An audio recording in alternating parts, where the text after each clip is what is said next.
Ouais les gars, c'est gâté sortez massivement. On dit le président actuel de la Côte d'Ivoire et son petit frère menacent Dramane Picasse pour l'arrestation. Donc c'est sous le départ qui a donné son point de vue. Sans plus tarder, je vous laisse regarder la vidéo par vous-même. Likez, commentez, surtout partagez la vidéo massivement comme d'habitude. On est ensemble, ciao. Famille, vraiment, Alassane Ouattara est aux abois. L'homme fini, l'homme acculé, l'homme cerné à tous les niveaux par un peuple déterminé. Il est obligé d'envoyer son petit frère. Son petit frère que vous connaissez, je ne peux pas dire son fils, Téné Birama Ouattara. Mais il envoie du menu frétin. On va écouter d'abord son petit frère et vous allez voir la démonstration scientifique que nous allons faire. La démonstration, comment dirais-je, anthologique. Une réponse avec une acuité sans précédent. On écoute ici le petit frère, où est le fils d'Alassane Ouattara, Téné Birama Ouattara, le fuyard. On écoute. Qu'avec l'élection du 25 octobre prochain, il y a beaucoup de bruit. Ce sont des choses qui sont normales. Mais il faut que les gens sachent que la Côte d'Ivoire est importante. La Côte d'Ivoire est plus importante que nous. La Côte d'Ivoire est plus importante que quoi? Que nos ambitions. Vous avez trouvé.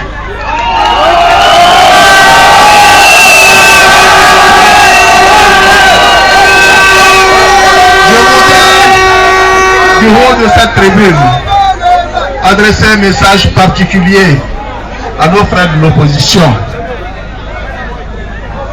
Les décisions du Conseil constitutionnel ne sont pas contestables. Celui qui les conteste se met en compte courant. Il faut qu'il le sache, nos frères de l'opposition. Ce matin, j'ai écouté une vidéo postée par Dramane Picasse.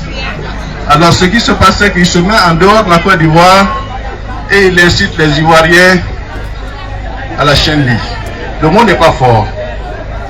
Alors s'il est assez courageux, qu'ils viennent ici, prendre le devoir de manifestation.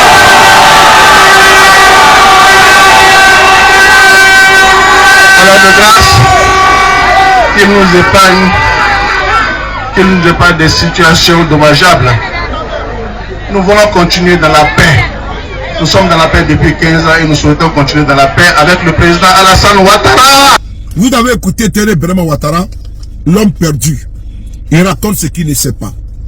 Il veut falsifier l'histoire. Il veut tronquer les faits. N'oubliez pas que il dit que Dramane Picasse, il se met à l'étranger et puis il tient des propos. Mais il a oublié son frère, son père Alassane Ouattara, qui était à l'étranger et qu'il disait, nous frapperons ce pouvoir moribond et il tombera. Je rendrai la Côte d'Ivoire ingouvernable. Je n'attendrai pas 5 ans parler aux élections. C'est lui qui va donner des leçons, à Dramane Picasse. Ce n'est pas terminé. Il dit qu'il donne des conseils à l'opposition. Que les décisions du Conseil constitutionnel ne sont pas, on peut pas les contester. Mais en 2000, son propre père, Alassane Ouattara, a contesté la décision de la Cour suprême qui disait que M. Ouattara ne peut pas être candidat. Il a contesté ici vigoureusement jusqu'à aller prendre des armes.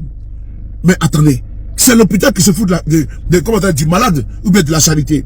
Mais ce n'est pas terminé. Il dit, on ne peut pas au nom de ses ambitions bloquer un pays. Mais c'est au nom de ses ambitions de mesurer qu'Alassane Ouattara lui-même, il a mis la Côte d'Ivoire sans dessus, sans dessous. Et quand même, quand bien même que le monsieur Téné Birama nous dit que Dramane Picasse a fui le pays. Mais lui, il était où? Lui-même Téné Birama Ouattara, en 2000, en 2002. Téné Birama Ouattara avait fui la Côte d'Ivoire. Il était caché au Mali, en train de faire les baptêmes, en train de faire les mariages à coût de millions. On va s'y écouter. Quand son grand frère, ou bien son père, a voulu faire un coup d'état contre Gbagbo Laurent en 2002 et que ça a échoué et ça s'est mis en rébellion. Mais Alassane Ouattara a fui la Côte d'Ivoire et Téné Birama lui-même qui est en train de bavarder là. Il a fui le pays pour aller se cacher au Mali. On va essayer d'écouter l'ancien président du Mali, paix à son âme, ATT, qui va nous parler de ça. On écoute ici ATT, on écoute. ani ne talen na yamus kora ni korala santu me barola hali ni labayina antara lume ne na le de tume sigile nyon kere fa baro shita ma mifo jamana flo be se ka baraka chugo mina koran ko ni fen chamana aywa president Alassane yere wakati kera 2002 la kele damina tumami minga gelama waya bana dogonu wi butume malila ananu kalfon foka ko la sigi butume am c'est que veut dire que dans un l'ex-président malien nous dit ici que quand la crise a commencé en 2002, Alassane, ce qui le préoccupait là, c'était sa famille, son petit frère et ses sœurs. Donc il a pris ses sœurs pour venir les cacher au Mali. C'est le président ATT qui le dit ici. Tene Birama Ouattara était caché au Mali. Tene Birama Ouattara était au Mali. Il avait fui le pays. Son frère avait fui le pays. Mais de quoi parle l'auteur? Après avoir semé et créé la chienlit, le désordre, lui et son frère ont fui le pays. Probablement son père ont fui le pays. Mais ce n'est pas terminé. On va essayer d'écouter les proches d'Alassane Ouattara. S'il y a plus fuyard, il y a grand fuyard en Côte d'Ivoire, c'est Draman Ouattara. Parce qu'en 2002, Alassane Ouattara a préféré sauter la clôture que d'assumer sa propre responsabilité. On va ici voir l'histoire. Les faits sont tellement têtus qu'il faut répondre à cet abruti appelé Tene Birama Ouattara qui ne connaît absolument rien de rien. Il n'est pas éloquent, il n'a pas un leadership, mais il veut forcer. On écoute ici comment Alassane Ouattara a fui la Côte d'Ivoire également. Ton frère ou bien ton père, Draman Ouattara, lui-même, propre reportage, comment il a fui en sautant la clôture. On écoute la vidéo ensemble tous. C'est important. On écoute la vidéo parce que personne ne peut falsifier les faits. L'histoire de notre pays, c'est des faits qui sont très récents. On écoute ensemble. Là, par miracle, il y avait une échelle.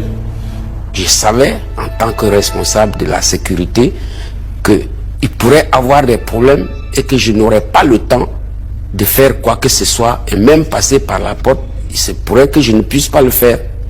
Donc je m'étais organisé et je faisais en sorte, à chaque fois que les employés finissent de travailler, ils avaient une échelle. Je m'organisais à la mettre quelque part, sachant que je peux en avoir besoin.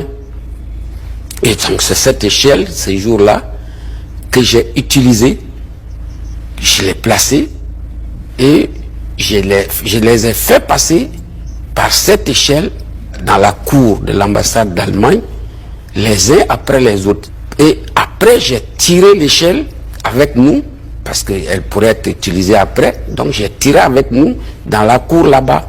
Mais à peine on est arrivé là, que le char était à la porte. Et c'est là que nous sommes arrivés et nous avons donc passé la clôture pour aller à l'ambassade d'Allemagne. On arrive, il n'y a personne. Donc, Alassane Ouattara, il a sauté la clôture pour se retrouver à l'ambassade d'Allemagne. Donc, comme M. Tene Birama Ouattara dit que Damara Kipikas a fui pour aller à l'étranger et qu'il parle. Mais Ouattara là, il a sauté clôture et il a fui le pays. Tene Birama Ouattara lui-même, il a sauté clôture et il a fui le pays. Il était caché au Mali. C'est de ça qu'il s'agit. C'est pour répondre à Tene Birama Ouattara, lui dit que avant de vouloir parler, lui-même sa propre histoire là, il doit d'abord la connaître. Parce que c'est l'histoire d'une famille de déstabilisateurs, des chienlits, qui ont installé la chienlit en Côte d'Ivoire, des fuyards, à commencer par Ouattara, un sauteur de clôture, un fuyard, Tene Birama Ouattara, sauteur de clôture, fuyard et caché terré au Mali en train de menacer la Côte d'Ivoire. Voici ici restitué, ici donné la réponse correcte avec beaucoup d'aromatisation à Tene Birama Ouattara, le fils d'Alassane Ouattara, qu'il envoie. Et pour nous, il sert de quoi? De chair à canon de communication. Tant qu'il viendra, nous allons faire des sorties pour l'allumer. Merci beaucoup. Prenez soin de vous. Alassane Ouattara, doit dégager et il va dégager.